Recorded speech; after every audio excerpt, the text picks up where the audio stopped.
রব্বুল আলামিন বলছেন, আমার গোলামির পরে তোমার মা বাবার সাথে ইহসান করো, সুন্দর ভাষায় কথা বলো। এমন আচরণ তোমাদের মা বাবার সাথে করিও না যে আচরণের কারণে তোমার মা বাবা তোমার জন্য কষ্ট পায়। আজকে সন্তানরা মা বাবার সাথে এমন আচরণ করে, সন্তানরা মা বাবার কাছে এমন আচরণ করে, মা বাবা সন্তানদের আচরণের কারণে ভয় পেয়ে যায়। কথা বলেন ঠিক কিনা? বাবাটা বৃদ্ধ হয়ে গেছে, বয়স হয়ে গেছে, আগের মতো আর চলতে পারে না, এমন সন্তান আছে। বাবার গায়ে হাত উঠায়, এরকম সন্তান আছে না নাই? তুমি যখন বাবার গায়ে হাত উঠিয়েছ, রব্বুল আলামিন তোমার জন্য আখিরাতকে অন্ধকার বানিয়ে দিয়েছেন। কথা বলেন ঠিক কিনা? তাহলে মায়েদের মর্যাদা ইসলাম দিচ্ছে। মায়ার মর্যাদা এমন পরিমাণ দিল, মাকে যদি খুশি করতে পারো তাহলে তোমার জন্য জান্নাত খুলবে। মাকে যদি তুমি বেজার করে দাও, আসমান জমিনের মালিক স্বয়ং রব্বুল আলামিন নারাজ হয়ে যাবেন। এই জন্য আমরা যারা এখানে উপস্থিত হয়েছি, মা বাবার কাছ থেকে দোয়া নেওয়ার দরকার আছে না নাই? মা বাবা যখন সন্তানের জন্য দোয়া করে, সাথে সাথে কবুল করেন কে? আর যদি মাকে কষ্ট দেন, জবান দিয়ে বলতে হবে না, বদদোয়া করতে হবে না, হৃদয়টা যখন ভেঙে যাবে, ভিতরটা কেঁপে উঠবে, রব্বুল আলামিন আপনার আমার প্রতি নারাজ হয়ে যাবেন। কথা বলেন ঠিক কিনা? রব্বুল আলামিন যখন নারাজ হয়ে যাবে, আপনার মরণের সময় আপনাকে বেঈমান হয়ে মরতে হবে। কারণ বিশ্বনবী সাল্লাল্লাহু আলাইহি ওয়াসাল্লামের একজন সাহাবী ছিলেন, নাম তার আলকামা। নাম কি? চিল্লায় বলতে হবে, নাম কি? আলকামা রাদিয়াল্লাহু তাআলা আনহু অনেক অসুস্থ, তাকে অনেক কালেমা তালকিন দেওয়া হয়, কিছুতেই কালেমা পড়তে পারে না। বিশ্বনবী সাল্লাল্লাহু আলাইহি ওয়াসাল্লামের কাছে গিয়ে বলা হলো, আপনার সাহাবী আলকামা কিছুতেই কালেমা পড়তে পারে না। বিশ্বনবী বললেন, আলকামার স্ত্রীকে ডাক দাও। আলকামা কেন কালেমা পড়তে পারে না? আলকামার স্ত্রীকে ডাক দেওয়া হলো। বিশ্বনবী সাল্লাল্লাহু আলাইহি ওয়াসাল্লাম আলকামার স্ত্রীকে ডাক দিয়ে বললেন, আপনার স্বামী কেন কালিমা পড়তে পারে না? আপনার স্বামী কেমন ছিল? বিশ্বনবী সাল্লাল্লাহু আলাইহি ওয়াসাল্লাম বলার পরে আলকামা রাদিয়াল্লাহু তাআলা আনহুর স্ত্রী বিশ্বনবীকে ডাক দিয়ে বললেন, নবীজি, আপনার সাহাবী আলকামা অনেক আবেদ ছিল, অনেক আল্লাহর গোলামি করত। বিশ্বনবী বললেন, তাহলে কেন আলকামা কালেমা পড়তে পারে না? কিসের জন্য কালেমা পড়তে পারে না? বিশ্বনবী আলকামার স্ত্রীকে বললেন, আলকামার মা অথবা বাবা জীবিত আছে নাকি? তার মা বাবাকে ডাক দেওয়া হলো। বিশ্বনবীকে বললেন, আলকামার মা জীবিত আছে। আলকামার মা বিশ্বনবীর সামনে আসলো। বিশ্বনবী সাল্লাল্লাহু আলাইহি ওয়াসাল্লাম আলকামার মাকে ডাক দিয়ে বললেন, আপনার সন্তান কেমন ছিল? আলকামার মা বিশ্বনবীকে ডাক দিয়ে বলে, আপনার সাহাবী আলকামা অনেক আবেদ ছিল, অনেক ইবাদত করত। বিশ্বনবী বললেন, তাহলে কেন কালেমা পড়তে পারে না? এই কথা বলার পরে আলকামার মা চোখ দিয়ে দরদর করে অশ্রু ছেড়ে দিয়ে কান্না জুড়ে দিল। বিশ্বনবী সাল্লাল্লাহু আলাইহি ওয়াসাল্লামের আর বুঝতে বাকি রইল না, মায়ের সাথে বেয়াদবি করেছে। মায়ের সাথে বেয়াদবি করার কারণে আজকে আলকামার জবান দিয়ে কালেমা বের হয় না। বিশ্বনবী সাল্লাল্লাহু আলাইহি ওয়াসাল্লাম আলকামার মাকে ডাক দিয়ে বললেন, আপনি কেন কান্না করছেন? আলকামার মা ডাক দিয়ে বলে, নবীজি, আপনার সাহাবী আলকামা অনেক আবেদ ছিল, অনেক আল্লাহর গোলামি করত, কিন্তু আপনার সাহাবী আলকামা বইয়ের কথা শুনতো, আমি মাকে দাম দিত না, আমি মায়ের কোনো কথা শুনতো না। বিশ্বনবী বললেন, বুঝতে পেরেছি, তোমাকে আলকামা কষ্ট দিয়েছে, তোমাকে কষ্ট দেওয়ার কারণে রব্বুল আলামিন নারাজ হয়ে গেছে। তোমারই তো সন্তান, তোমার তো নারসিরা ধন, আলকামাকে তুমি মাফ করে দাও।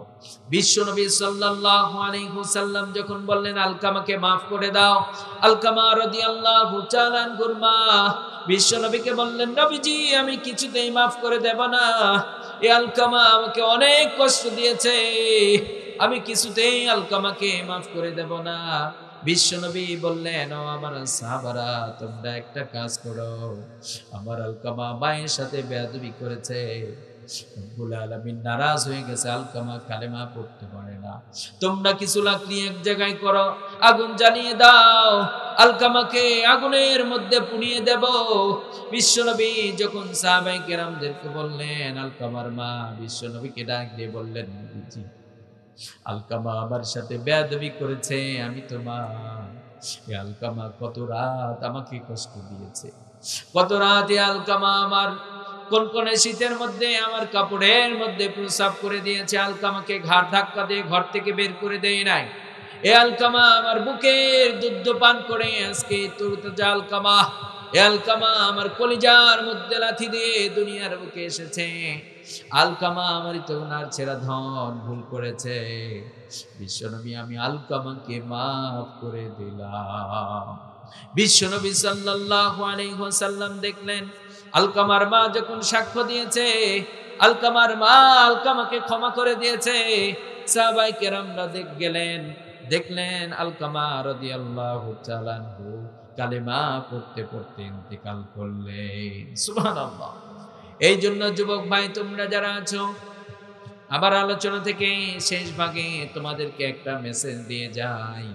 আজকে সমাজটা উন্নত হচ্ছে, আধুনিক শিক্ষার এতটা পরিমাণ উৎকর্ষ স্বাধীন হচ্ছে, কিন্তু দিন যতই বেড়ে যাচ্ছে মানুষের মধ্যে থেকে মনুষ্যত্ব উঠে যাচ্ছে। কথা বলেন ঠিক কিনা?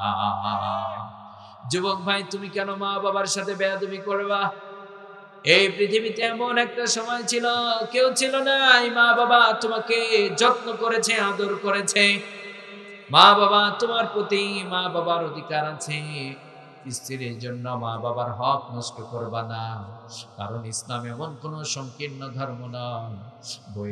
বইয়ের অধিকার আছে, ইসলাম স্ত্রীর মর্যাদা আলাদা করে দিয়েছেন। কথা বলেন ঠিক কিনা? স্ত্রীর মর্যাদা স্ত্রীকে দিয়ে দাও, মায়ের মর্যাদা মাকে দিয়ে দাও, কোনো ঝামেলা হবে না। যখন তুমি একজনের উপর জুলুম করবা, মাকে অধিকার দেবা, স্ত্রীকে অধিকার দেবা না, ঝামেলা হবে কি হবে না? হবে কি হবে না? আজকে আমাদের সমাজে বউ শাশুড়ির যুদ্ধ আছে না নাই? অনেক মা আছে সন্তান যখন বউকে ভালোবাসে, স্বামী স্ত্রীর মধ্যে ভালো মহাব্বত আছে, মার সহ্য করতে পারে না। তখন ছেলের মা বলে আমার সন্তানকে কি যেন জাদু করেছে। এইরকম আছে না নাই? বউ শাশুড়ি যুদ্ধ আছে না নাই? মায়ের আলোচনা শুনছেন?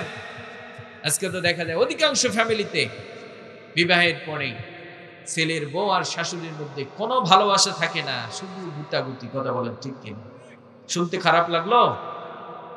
এমনও ফ্যামিলি আছে ছেলের বউয়ের যত দোষ আছে শাশুড়ি মানুষের কাছে বলে বেড়ায়। আছে না নাই?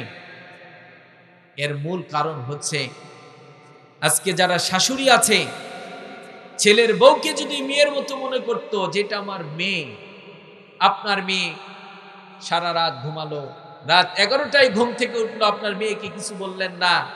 আপনার ছেলের বউ কোনো একদিন শারীরিক সমস্যার কারণে অথবা শরীরটা দুর্বল লাগছে, শারীরিক একটু অস্বস্তিকর লাগছে, তাই একটু ঘুম থেকে উঠতে যখন দেরি হয়ে যায়, তখন শাশুড়ি মানুষের কাছে বলে বেড়ায় আমার বৌমা সকাল সকাল ঘুম থেকে ওঠে না, বড্ড আলসা। কথা বলেন ঠিক কি? আপনার মেয়েকে আপনি কিছু বললেন না, সকাল 11টায় ঘুম থেকে ডাক দিয়ে উঠে খাওয়ায় দিলেন। আপনার ছেলের বউ প্রতিদিন নিয়মিত ওঠে, নিজের সমস্যার কারণে হয়তো বা উঠতে পারে নাই, আপনি মানুষের কাছে বলে বেড়াচ্ছেন, তাহলে ভালোবাসা থাকবে না? জানানো পালানো। কথা বলেন, পালায়া যাবে। তাহলে যারা শাশুড়ি আছেন ছেলের বউকে মেয়ের মতো মনে করেন, দেখবেন ওই বউ আপনাকে ভালোবাসবে। আর যারা ছেলের বউ আছেন, আপনার মা আপনাকে 2টার জায়গা 5টা শোনায়া দিলে আপনার কিছুই মনে হয় না। আপনার শাশুড়ি যখন মায়ের জায়গা থেকে আপনাকে শিখানোর জন্য 2-4টি কথা বলে, আপনি কেন রেগে যান? বাপের বাড়িতে গিয়ে বলেন শাশুড়ি আমার ভালো না, আপনাকে শিখানোর জন্য শাসন করার অধিকারও শাশুড়ি আছে। কথা বলেন ঠিক কিনা? যদি ছেলের বউয়েরা আজকে শাশুড়িকে মায়ের মতো মনে করে, যে আমার মা যদি বলতো আমি তো কিছুই মনে করতাম না, শাশুড়ি 2-4টা কথা শুনিয়ে দিয়েছে, তো মায়ের মতো, সমস্যা কোথায়? আমি সেটা শুনে চুপ করে থাকলাম। আপনার বলুন তো আর ঝামেলা থাকবে? আর ঝামেলা থাকবে? কোনো ঝামেলা থাকবে না। তার মানে স্যাক্রিফাইস করতে হবে। আর যারা সন্তান রয়েছেন, কখনো কারো হক নষ্ট করবেন না। মাকে মায়ের হক দিয়ে দেন, বউকে বউয়ের হক দিয়ে দেন, ভাইকে ভাইয়ের হক দিয়ে দেন। এমনও স্ত্রী আছে দেখা যায় যখন ভাইকে কিছু টাকা পয়সা বা কোনো কিছু দেয়, অনেক ফ্যামিলিতে দেখা যায় তখন বউয়েরা স্বামীর সাথে গন্ডগোল জুড়িয়ে দেয়। কথা বলেন ঠিক কিনা? কথা বলেন ঠিক কিনা? তখন বলবে যে আমার আমার সংসারে সবকিছু তোমার ভাইকে দিয়ে দিচ্ছ, কেন দিচ্ছ?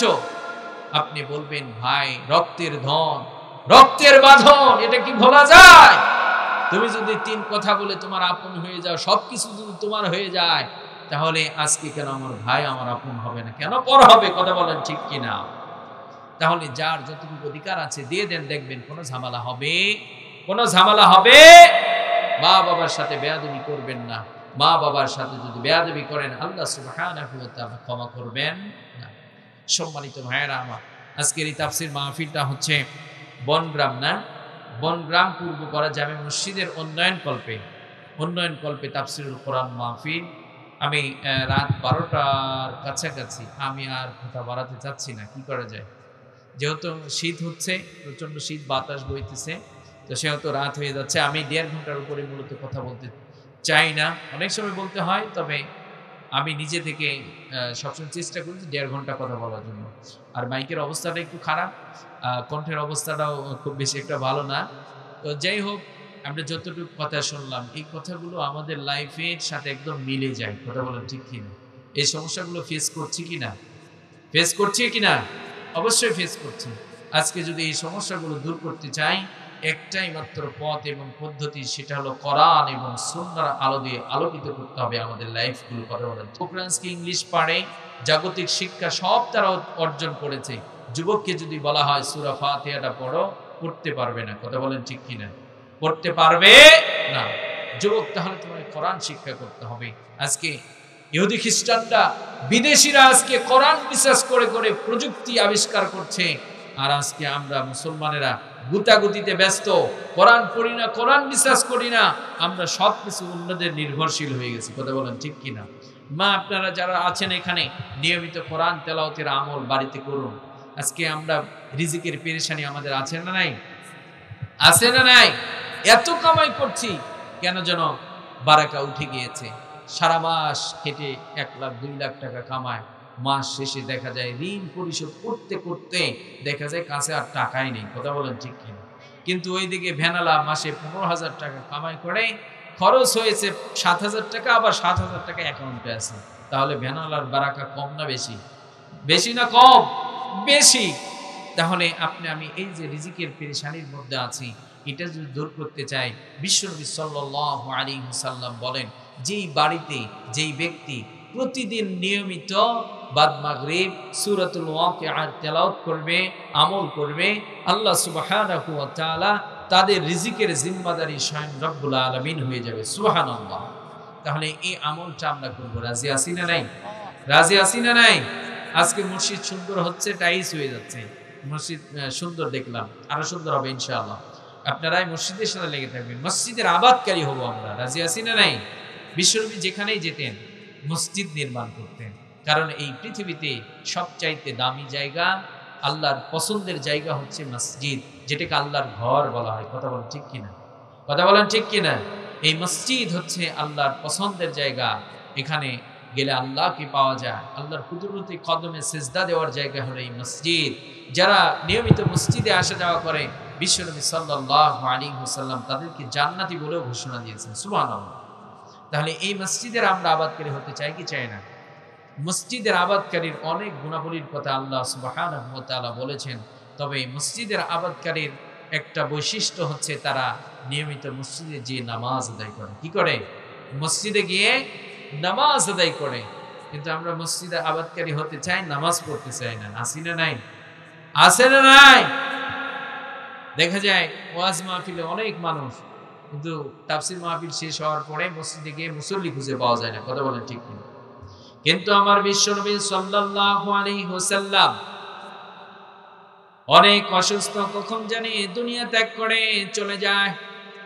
বিশ্বনবী সাল্লাল্লাহু আলাইহি ওয়াসাল্লাম সবাইকে ডাক দিলেন, ডাক দিয়ে বললেন, বিশ্বনবী সাল্লাল্লাহু আলাইহি ওয়াসাল্লাম নিজের ব্যক্তিগত কোনো কিছু শেয়ার করলেন না। আপনি যখন অসুস্থ হয়ে যাবেন, আপনার স্ত্রীকে ডাক দিয়ে বলবেন, অমুক ব্যাংকের মধ্যে এত লাখ টাকা আছে। কথা বলেন ঠিক কিনা?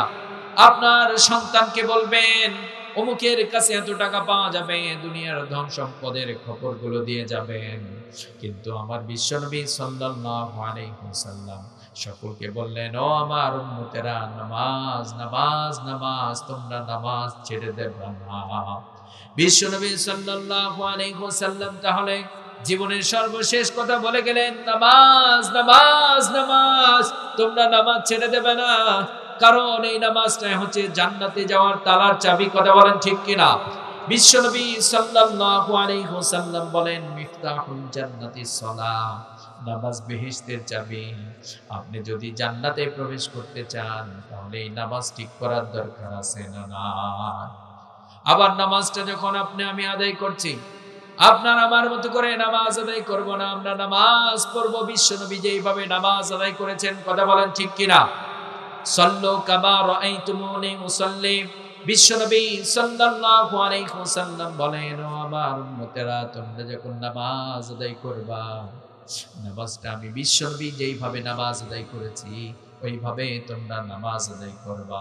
কিন্তু আজকে আমাদের সমাজে এমন মুসল্লি আছে, যখন রুকু করে রুকুটা সুন্দর হয় না, কিন্তু আমার বিশ্বনবী সাল্লাল্লাহু আলাইহি ওয়াসাল্লাম যখন রুকু করতেন, সাহাবায়ে কেরামরা বর্ণনা করেন, বিশ্বনবী যখন রুকু করতেন এতটা বিনয়ের সাথে রুকু করতেন, বিশ্বনবীর পিঠের মধ্যে যদি এক গ্লাস পানি রেখে দেওয়া হতো এটা পড়তো না। আল্লাহু আকবার! কতটা বিনয়ের সাথে আল্লাহর কদমে সিজদা দেওয়ার জন্য নিজেকে ফিট করে নিতেন।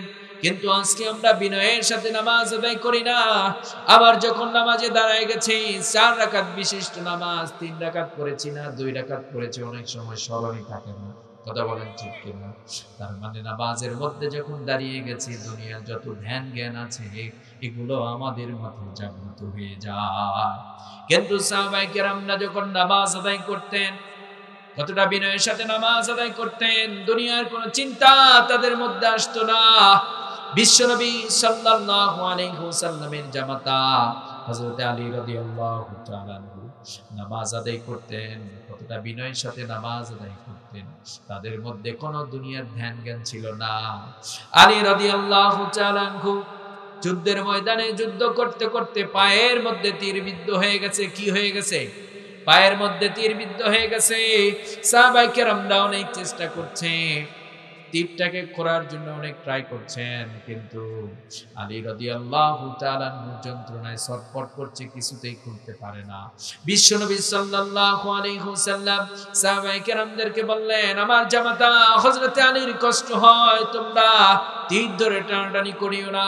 একজন সাহাবীকে বললেন, যখন নামাজের ওয়াক্ত হয়ে যাবে, নামাজ শুরু হয়ে যাবে, আলী যখন নামাজ আদায় করবে, তখন আলীর পায়ের তীরটাকে টান দিয়ে খুলে ফেলবা, আলী বুঝতে পারবে না।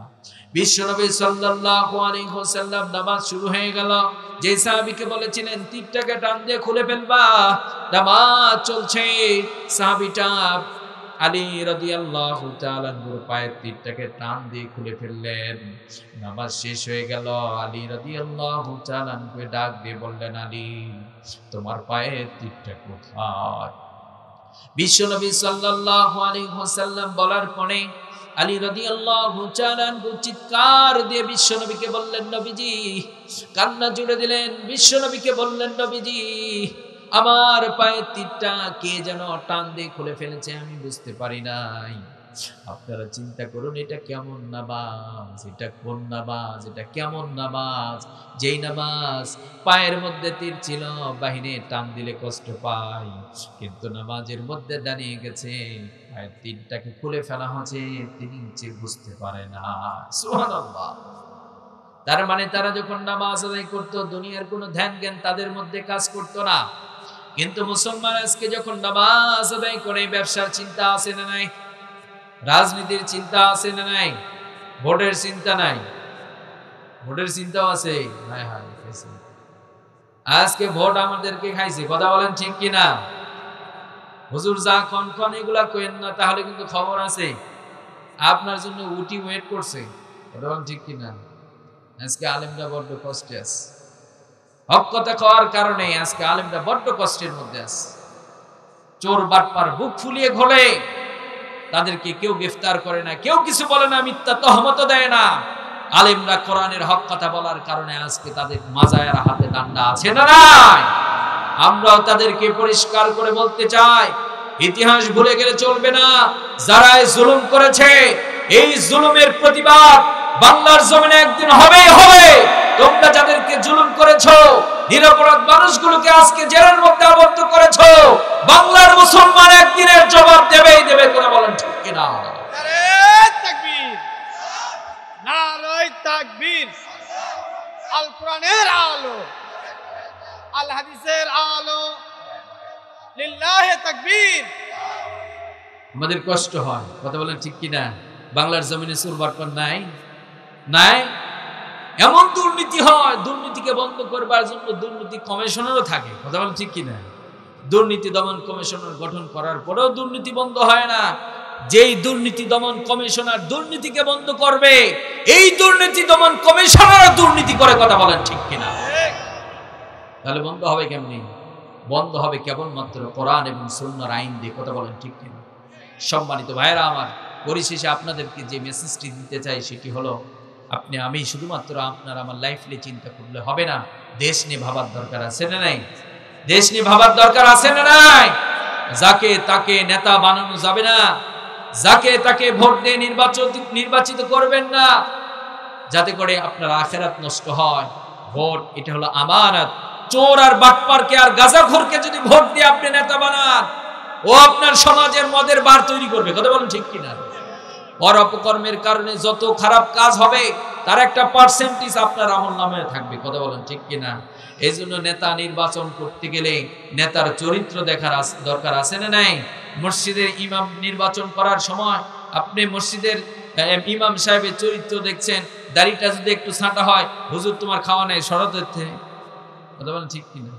একটু খাস বাংলা ভাষায় বললাম আর কি, সরেন তো এখান থেকে, আপনার টাইম নাই।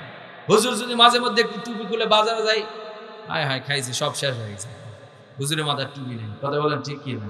কিন্তু নেতা রাতের আধারে মদ খেয়ে যদি গাছকেও সালাম দেয়, তাহলে জনগণের কিছু হয় না, কথা বলেন ঠিক কি না? সম্মানিত ভাইরা আমার, তাহলে পরিশেষে বলছি, আপনাদেরকে যে মেসেজটি দিব সেটি হলো, আপনার সন্তানকে কোরআনের শিক্ষায় শিক্ষিত করার দরকার আছে না নাই? আমরা যারা কোরআন শিখতে পারি নাই, আমাদের সন্তানগুলোকে কোরআন শিক্ষা দেব। আপনার ছেলেকে ডাক্তার মাস্টার বানান, কোনো সমস্যা নেই, তবে ডাক্তার মাস্টার বানানোর আগে কোরআনে শিক্ষাটা দেন। আপনার মেয়েকে আপনি কোরআনটা শিক্ষা দেন, দেখবেন ইলমে দ্বীন থাকার কারণে মেয়েটা নম্র হবে, ভদ্র হবে, স্বামীকে ভালোবাসবে, মা বাবার সুনামকে আরো বড় হবে, কথা বলেন ঠিক কিনা? আল্লাহ সুবহানাহু ওয়া তাআলা যেন এই কথাগুলোর প্রতি আমল করার তৌফিক দান করেন, পড়েন আমিন। তাহলে আমরা সবাই এখানে যারা উপস্থিত হয়েছে, আমরা মসজিদে আবাদকারী হতে চাই কি চাই না? চাই কি চাই না? মসজিদের আবাদকারীর এক নম্বর বৈশিষ্ট্য হচ্ছে তারা মসজিদ নির্মাণ করে। কি করে? মসজিদ নির্মাণ করে। বিশ্বনবী সাল্লাল্লাহু আলাইহি ওয়াসাল্লাম মসজিদ নির্মাণ করতেন। আমরা যারা এখানে উপস্থিত হয়েছি, আমরা মসজিদ নির্মাণ করতে চাই কি চাই না? মান বানা মসজিদান বানাল্লাহু লাহু বাইতান ফিল জান্নাহ। বিশ্বনবী সাল্লাল্লাহু আলাইহি ওয়াসাল্লাম বলেন, যে ব্যক্তি দুনিয়াতে মসজিদ নির্মাণ করে, আল্লাহ সুবহানাহু ওয়া তাআলা তার জন্য জান্নাতে একটা বালাখানা নির্মাণ করে দেবেন। সুবহানাল্লাহ। তাহলে আজকে অফার চলছে, মোবাইলের মধ্যে অফার আসে কি আসে না? নির্বাচন উপলক্ষে এত টাকা এত জিপি, যুবকের মাথায় নষ্ট, কথা বলেন ঠিক কিনা? মাথায় নষ্ট মামা। 100 টাকা দিয়ে 200 জিপি, 100 টাকা দিয়ে 200 জিপি দিয়েছেন কে? নির্বাচন উপলক্ষে, নতুন বর্ষ উদযাপন উপলক্ষে 200 জিপি আসে না নাই রে বাবা? আজকে অফার চলছে, আপনি যদি মসজিদে টাকা ইনভেস্ট করেন, আখিরাতে আপনার জন্য আল্লাহ সুবহানাহু ওয়া তাআলা জান্নাতের মধ্যে ঘর নির্মাণ করে দিবেন। সুবহানাল্লাহ।